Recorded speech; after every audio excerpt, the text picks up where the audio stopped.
just looking around for some animals right now. For example, here's a boar. And that's a really cute little tiny boar. And here's a sliding deer. It's truly amazing what the nature on this Rimworld designed for us. And here we could see Larson walking through the door really slowly. It's this is a disadvantage for having doors and not auto doors, is that they will slow your people's movement through them. It's not as big of a deal at the beginning, but later it might create some choke points. So what we want to consider also is that some equipment needs to be powered. For example, where is it? For example, our research table, which I cannot find right now. Where is it? Here we go. Miscellaneous stuff is here. I'm gonna assign... No, I'm gonna do it later. First things first, I'm gonna go and designate our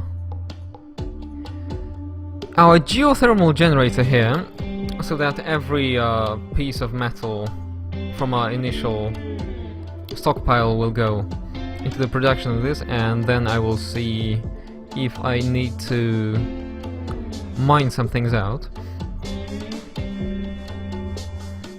As you can see, our colonists need sleep, and they will happily sleep at night if they have a designated place. We will, so of course, a huge dip in the performance, in the productivity, but they are all people, as you can see.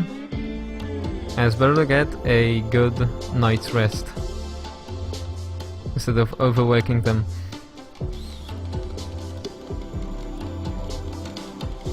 Here we have some packaged survival meals, which I will enable to use, and hopefully when our guys get a little bit more hungry, they will go after them and not path way back here to this, because it's a big waste of time. Okay, so what's Big Red doing? Big Red is still constructing these, and Emma is building a cook stove, which is nice, which is just what we need. Oh, that's a really nice gradient shadow falling from our guys. I have not... it's the first time I've actually seen that the shadows are gradients in our people. It looks pretty nice. I think it's a new addition in this version, or I might just not be as observant as I thought.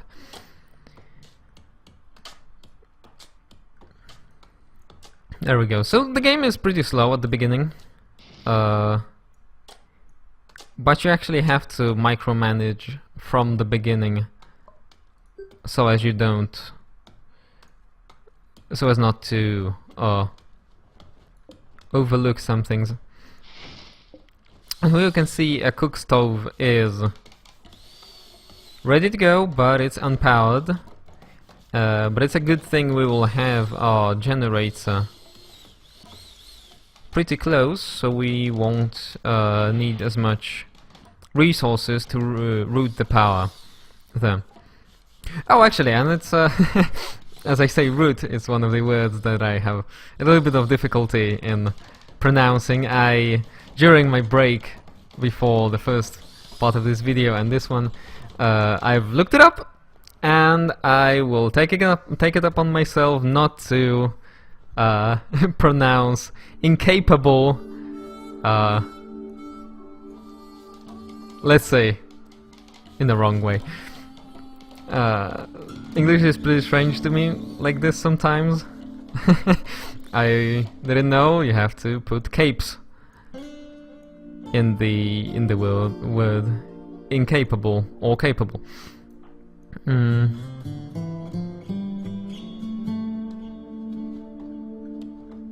at this little turtle there.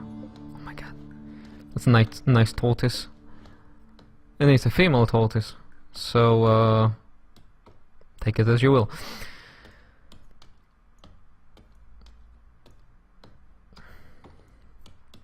So here's the dusk of our first day. Actually, second day here already. We seem to be doing alright. I might need to think about where do I want my next rooms to be.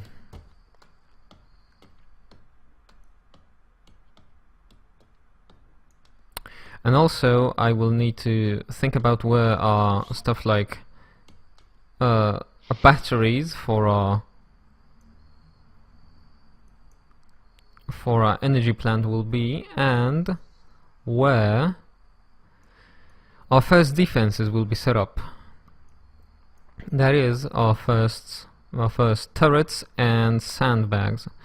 And people are not working on this geothermal generator. I think it's because we have run out of metal. No, there is still some metal here. It's just they are lazy. I'm gonna go ahead and fast forward throughout the night because... well, actually, let's keep on zoning stuff out.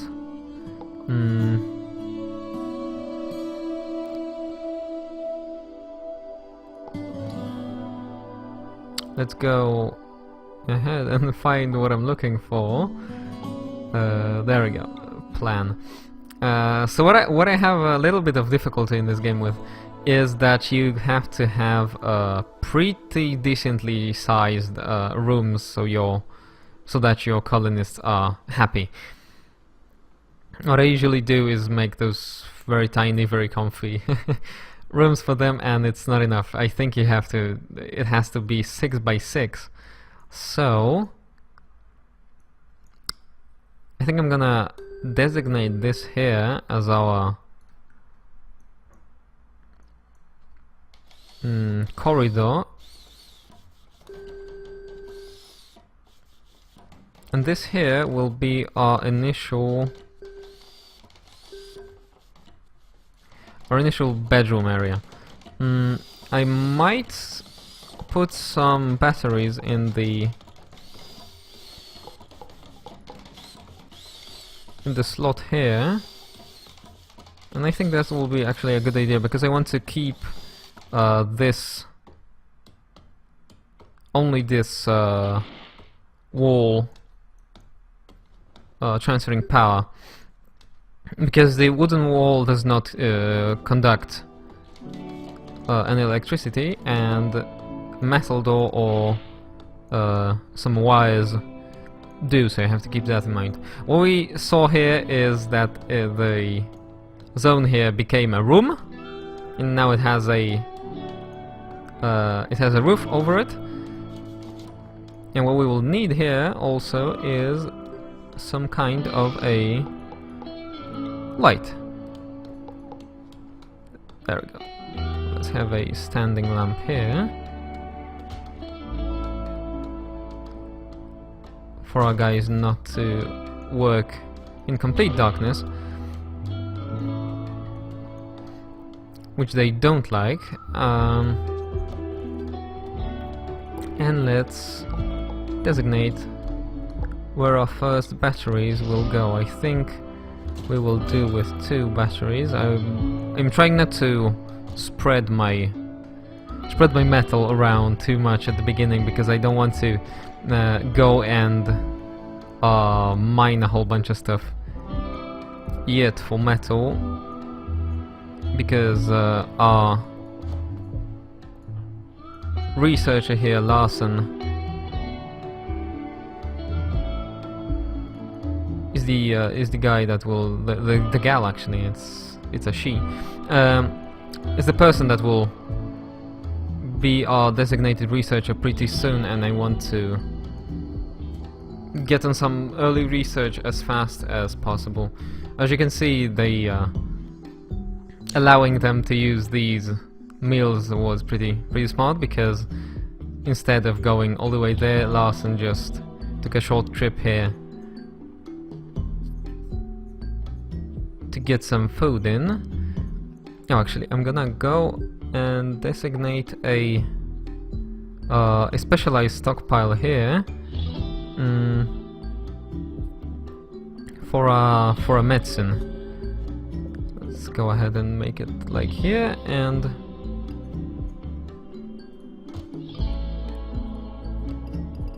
let's allow nothing apart from manufactured resources, medicine. There we go, and sleeping pills. So here we go. It's the end of the third day. We're doing fine. Our crops are growing okay-ish right now. I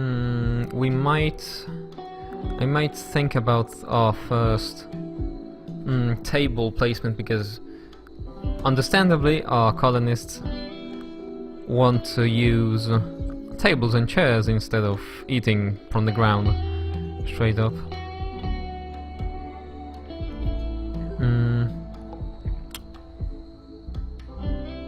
So I think I'm gonna go ahead and give them some initial table here. I'm mindful of these this butcher table here. I'm gonna wall it off later, because people do not like eating in a room full of dead bodies and animal carcasses, or maybe not carcasses, but bodies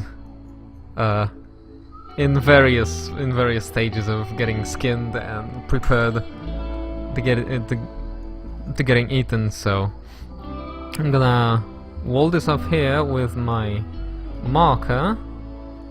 If I again remember where it is in orders. So that's gonna be our kitchen here, and this... let's make it a little bit small. Let's make our kitchen a little bit smaller, and our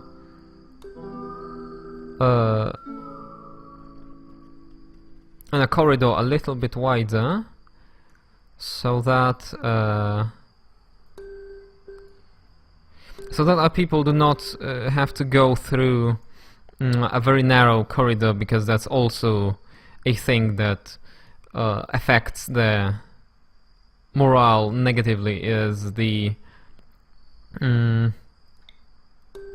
just do not like cramped spaces. They do not like going through them. They do not like, especially they do not like working in cramped or crowded spaces. So let's also go ahead and plot our... No, let's build our research table after... Here's Emma. I was scared for a little bit. I didn't see Emma here. I didn't realize she was out, probably getting some food. Let's keep planning our research table placement for later, when we have our geothermal generator and first batteries online and functional. Let's actually go ahead and put some doors here already, so we only have to route power to the door here, and it will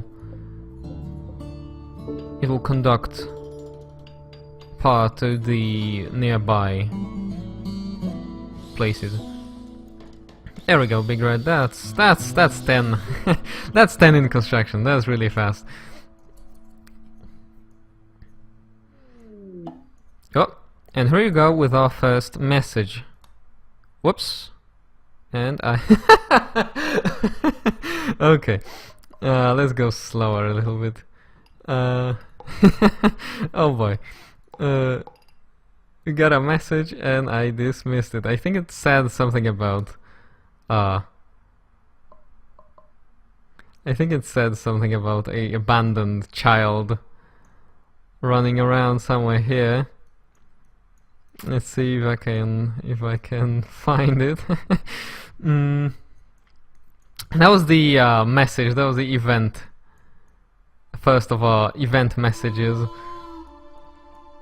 If I'm unable to find it, the person that it was talking about right here, I'm gonna pause the game and just look for a way to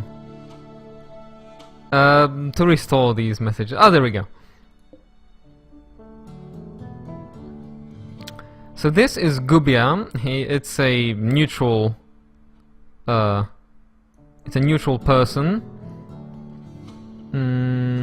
We could actually arrest him and throw him into a temporary prison. The way we do it is we designate a sleeping spot for him or her. I wasn't actually paying much attention there. Where are you? Where are you? Gubia? Well, hello. There we go. So that's a he. It's a male warrior of Grey Elephant Brexius. I think it's some kind of a science fiction.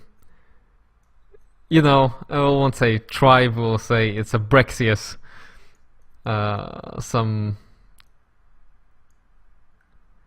kind of a nomenclature. I think I'm gonna risk arresting him with our shooterema. How you do this is you have a sleeping spot or a bed. You set it for prisoners. Oh, that's new, I think. Turning on prisoner mode affects the whole room, and these people will lose ownership of their beds. So prisoners and colonists cannot sleep in the same room, understandably. So what I'm actually gonna do is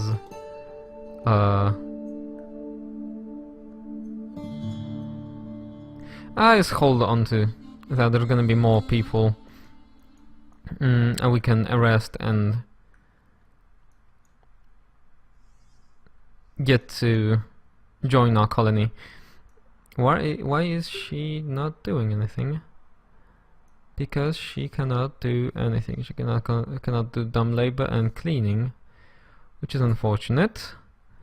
I'm gonna go ahead and make her mine some stuff already, because I think we are slowly running low on metal, seeing as this generator is almost built and the batteries are all ready. There we go. So now what I'm gonna do is plan out some connection of power to our doors here. I think that will do for now. Later I will replace this wire here with a metal wall.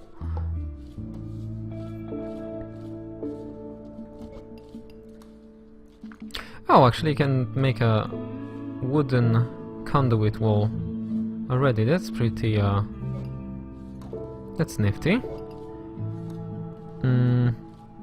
What I'm looking for and what I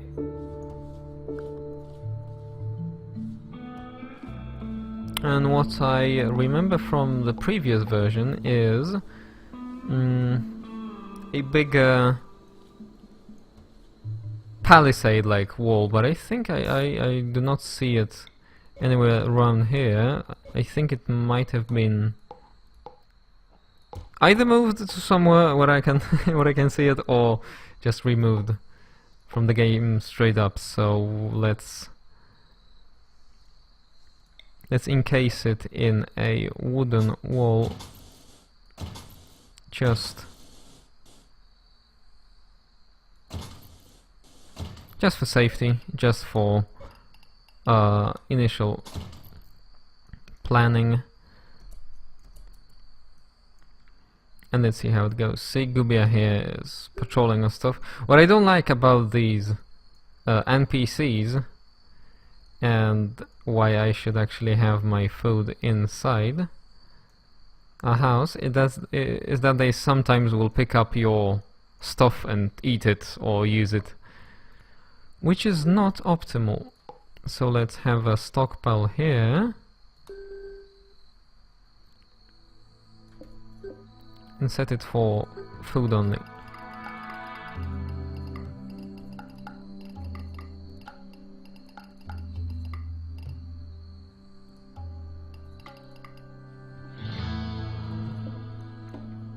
And set this one to not contain any goods. As usual, as is the case with Dwarf Fortress, you'll have to wait for people to wake up and do their stuff.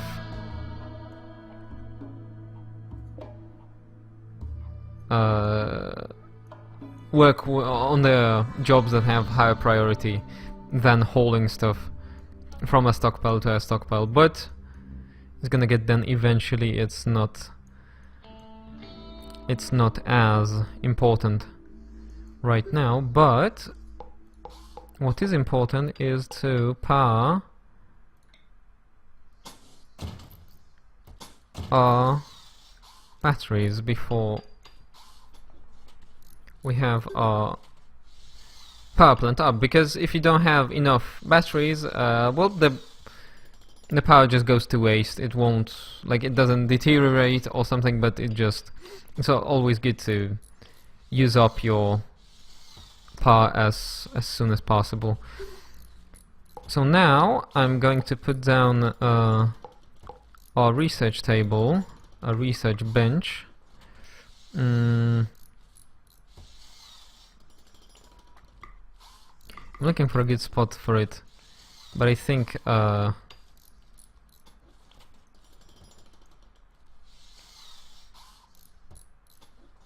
I'm looking for a good spot, and so as it's not in a very cramped space. I think I'm gonna put it here, enclose it with a wooden wall, and then make our living room, let's say our mess hall, somewhere here. So here's the kitchen. Here's where people will eat their food, and so on and so forth. Why isn't it powering? It's my question. Let's see. Let me see the connection here. Oh, I see. We just have to wait for somebody to build up this last bit of our conduit. And this is also bad that it's raining already, because that means our batteries might short circuit. So what I'm gonna do is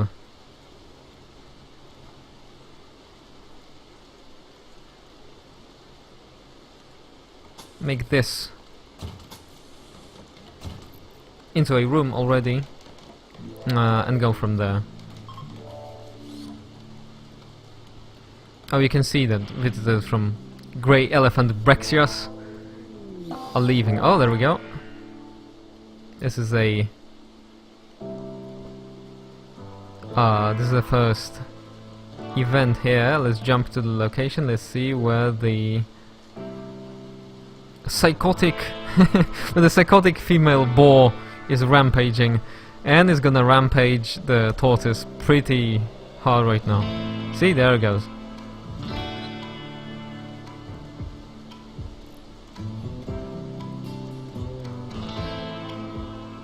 This is horrible. This is almost too violent for TV. Let's see. Let's get Emma. Let's draft her. And let's make her attack the boar. I don't like how close it is right now, so I'm gonna move her here. Oh, we can see Larson is already engaging the boar, which is actually not what I want her to do. I want her to run because she's not a very good shooter as far as I remember. I want Emma to take pot shots at the boar, and I do not want what you don't want in this game is, especially early, is to keep your colonists in other colonists' field of vision when they are fighting, because what happened to me many times, right, like this, is that the person misses. For example, the hunter misses, and that's a nice shot. Emma, you just killed a squirrel. I guess we have squirrel for. I guess we are eating squirrel this evening. Let's move Emma a little bit back because this boar is approaching pretty fast. There we go. So crisis averted. We got a wild boar, we got a squirrel. We will allow them to be picked up and butchered.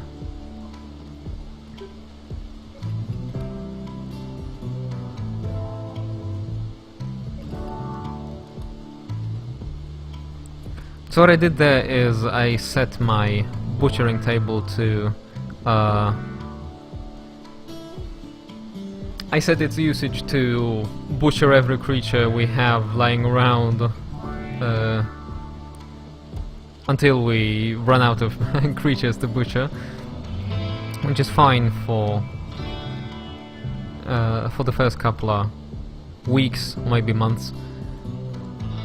It all depends on how many people you have and whether you can have one dedicated hunter and one dedicated butcher.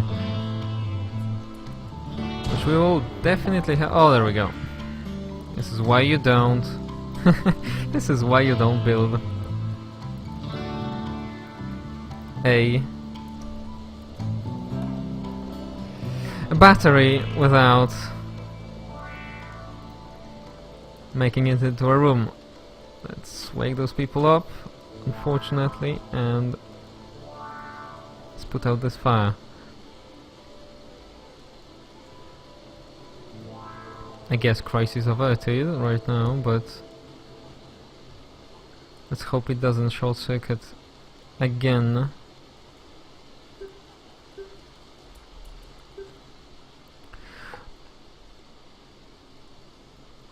What I don't actually like is I don't seem to.